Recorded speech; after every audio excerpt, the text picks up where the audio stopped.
Les amis, la pépite ivoirienne Oumar Diakité, alias le Ourourou, vient de faire parler de lui lors de cette 11e journée de la Ligue 1 française. Un match de cette 11e journée de la Ligue 1 française a opposé le Havre au Stade de Reims. Et c'est le Stade de Reims qui l'a emporté sur le score de 3-0.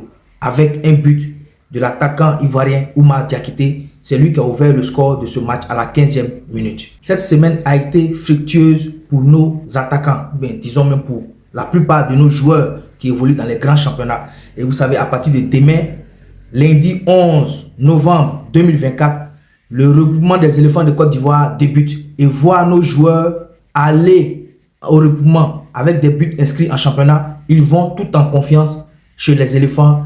On espère que cette confiance qu'ils vont transporter demain dans leurs valises pourra nous offrir la victoire face à la Zambie et face au Tchad et voir les éléphants de Côte d'Ivoire qualifiés pour cette CAN 2025. Mais pour rappel, Oumar Diakité se comporte bien en ce début de saison parce que la saison dernière, 2023-2024, il a disputé 28 matchs avec son club, le Stade de Reims. Il a inscrit 5 buts et une passe décisive. Et cette nouvelle saison 2024-2025, en seulement 10 matchs, Oumar Diakité a inscrit 3 buts et une passe décisive.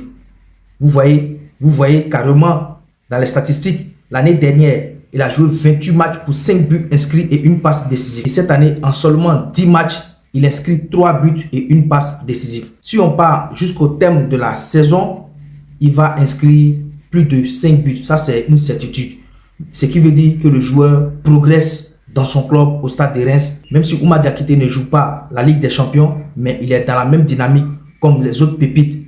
Amad Diallo et Karim Konaté qui ont inscrit des buts cette semaine. Et Oumar Diakité l'a aussi fait cette semaine. Et d'autres, Bayo Vakou, Ahmed Traoré Junior, Béni Traoré, on ne peut citer tout le monde ici. Ce qui veut dire que nos joueurs sont très en forme en ce moment. En tout cas, on leur souhaite le meilleur sur ces deux confrontations de la 5e et 6e journée de ces éliminatoires de la Coupe d'Afrique 2025. On espère qu'au terme de ces deux confrontations, la Côte d'Ivoire se qualifiera.